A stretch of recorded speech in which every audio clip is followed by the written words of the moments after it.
歡迎收睇傳媒對焦。喺本國早期移民當中，其實冇所謂正宗嘅中國菜。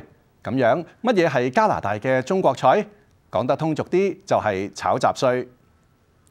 N 區由東岸去到西岸，尋找呢一啲炒雜碎嘅餐廳。出書講述早期嚟到本國嘅華人，同中國菜一樣，不斷適應環境，成為多元文化嘅一部分。咁當中仲穿插住佢嘅尋根之旅。而家就等我哋一齊重溫呢一個精選嘅專題故事。The reality is that when Canada embraced the policy of multiculturalism in the latter part of the 20th century, that completely changed the course of my family's story. It changed my grandparents' lives, it changed my dad's life, and it changed my life. That was my dad on his wedding day. And this would have been in front of my Yeye and Ang's house in East Vancouver at the time. When my dad left China, it was around the time of the Chinese Cultural Revolution. He left the country because he said he felt like a weed twisting in the wind. He felt powerless, and I think that what many of them may not have expected was that although coming to Canada brought them lots of new opportunities, gave them many new options for futures that they could pursue, there were many challenges that were still in their way, and many challenges that still left them in some ways powerless and made it difficult for them to be able to pursue. 本身係環球郵報記者嘅 N 區寫咗本書叫做《雜碎 Nation》，意思係雜碎國家，描述咗佢為咗訪尋加拿大境內嘅中國菜餐廳同埋餐廳主人嘅故事，從最西岸開車橫跨加拿大去到東岸邊緣。咁佢所謂嘅雜碎係咩呢？ What Chinese food is really depends on where you are in the world. Chop suey is my way of describing all of the Chinese food that was created here in North America. This made in North America chop suey Chinese is dishes like chop suey, zap soy, sweet and sour pork for the most part, chicken balls, almond chicken, lemon chicken. You know, these are dishes that you can find really anywhere in North America, any town across Canada. You often see with a lot of these dishes, there's this perfect combination between textures. You often have, you know, something soft, something crunchy, you have something sweet, something maybe a little bit sour and savory. You have dishes that are often very colorful, like sweet and sour pork that's contrasted with the yellow pineapple. Okay, 可以食得啦，食飯。雜碎其實係最早期嚟嘅華人廚師為咗生存，為咗適應西方人嘅口味，所以改變咗佢哋嘅煮法材料。最緊要係就手，於是而家變成咁樣嘅食物。These were dishes that were created mainly in the late 19th and early 20th century here in Canada by the very first Chinese immigrants to Canada and the US. They were mostly men who had come to North America to take part in the gold rush, and then later men who were recruited to come to Canada to help build the railroad. Around the early 20th century, we saw a period of time that's sometimes referred to as yellow peril. That's when you would see a lot of anti-Chinese messages propagated through mainstream media, a lot of policies and legislation put in place that was actually designed to prevent Chinese men from coming to Canada. They suddenly found themselves facing all kinds of obstacles. There were laws put in place that actually prevented them from working in any kind of a profession except for what was seen as not threatening to local workers. So they could work in laundromats, they could work in convenience stores, or they could work in restaurants. Many of them had never stepped foot in a professional kitchen before. Many of them had never tried to run a restaurant before. Many of them probably had never even cooked before. But most of your customers are going to be white, who are unfamiliar with, you know, authentic Chinese food. And maybe a little bit scared to eat authentic Chinese food given all of the negative messages about Chinese people at the time. And so given all these obstacles and these challenges, these men basically started making things up. It was trying to come up with food that would be delicious and somewhat exotic to the customers, but not too exotic so as to scare them away. 炒飯、炒麵、咕嚕肉、春卷呢啲受到西方人熱捧嘅雜碎主打，其實都係受到歷史同地理因素影響而成為似是而非嘅地道北美中國菜。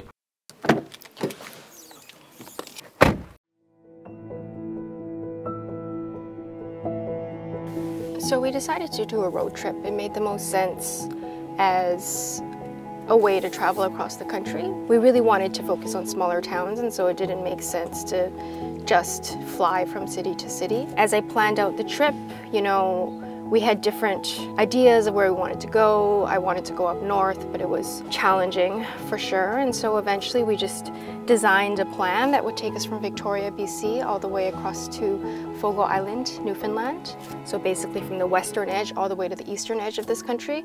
It would be an 18-day trip, and it would be my husband and I, both in one car. So this is a very rough map of the road trip that we took across 18 days. These are just the cities that we stayed in overnight, but of course we were visiting on each day, 2 or 3 sometimes small towns and Chinese restaurants in the little towns in between each day. We also then took a little seaplane across from the mainland of Newfoundland to Fogo Island, which, as you can see, is this teeny tiny little island on the easternmost edge. Within the first day or 2 of the road trip, I remember just being very excited and telling my husband, like, this is gonna work, because I could just tell. The stories that people were sharing were so amazing.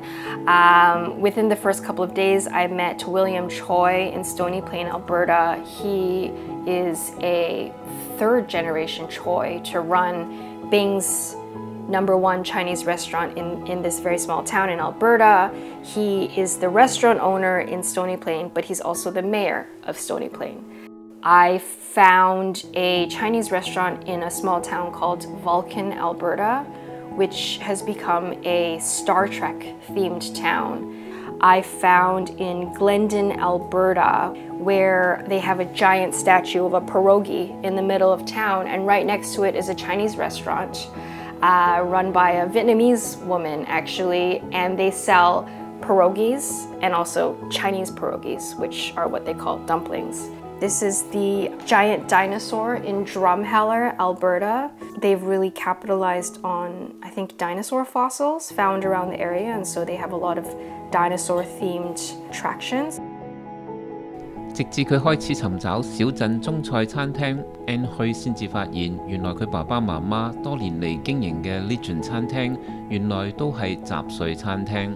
於是喺佢著作裏面，一方面講述咗佢同丈夫嘅全國覓食之旅，另一方面憶述佢爸爸係點樣追隨爺爺從中國廣東嚟到加拿大，又係點樣開始經營雜碎餐廳嘅尋根之旅。兩條主軸互相交織，一環扣一環。There were Chinese restaurants that weren't run, as I mentioned, by Chinese families. There were Vietnamese families running Chinese restaurants.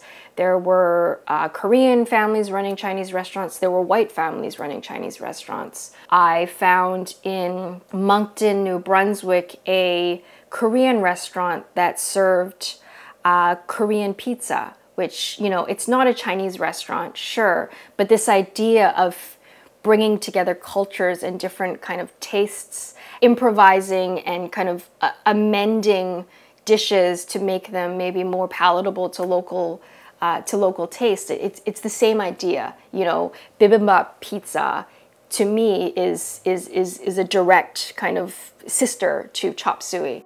Many of the first Chinese restaurant owners in Canada were men who had originally come to work on the railroad. And so they ended up setting up these Chinese restaurants in these small towns that had originally been railroad towns. In other cases, I heard from families who chose to live in these remote towns. Some of them told me that they felt like moving to a city might be too competitive, that they would have so many other restaurants that they would have to compete with, whereas in most of these towns, they're the only Chinese restaurant, sometimes the only restaurant. They came here for a better future, they came here for a better life, but With these things, there's always give and take. And the reality is that these immigrants have changed this country, but the country has also changed them. So just like Chop Suey shows this story of adaptation, of evolution, so too has that same story played out on the people themselves. When it came time for a restaurant to change hands, they would sell the entire business often, which would include the restaurant itself. It would include all of the furniture, the chairs, the tables, the cash register, everything in the kitchen. And most importantly, it would include a binder, just like this one, that would include the recipes of every single meal, every single dish that was offered on the menu. You really didn't need to have any experience at all running a restaurant.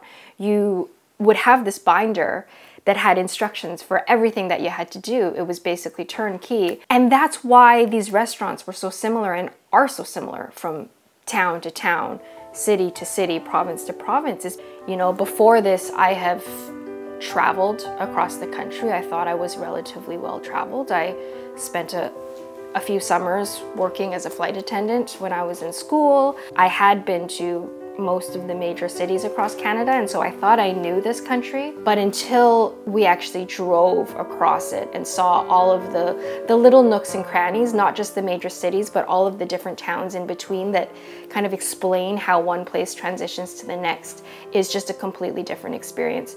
I do regret the fact that we weren't able to go north. Obviously, there's so much more to the country that we've yet to explore. I heard that story repeated across the country, from family to family.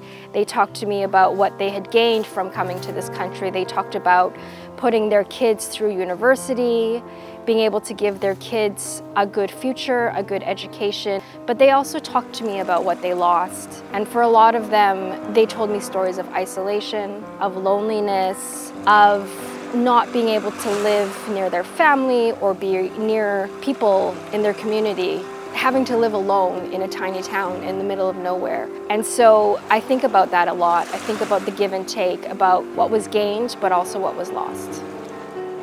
先苦後甜，馬死落地行，或者呢啲都係早期移民嘅堅忍耐力。佢哋嘅事蹟就好似俾浪潮沖洗嘅海沙，一浪推一浪，後浪推前浪，一陣推咗上岸，跟住又捲返入海裡面，一次又一次咁重複。睇嚟好似消失咗，其實一直存在。各位想重溫以上嘅內容，可以到本台嘅網站點擊節目重溫裡面嘅傳媒對焦就睇到。再會。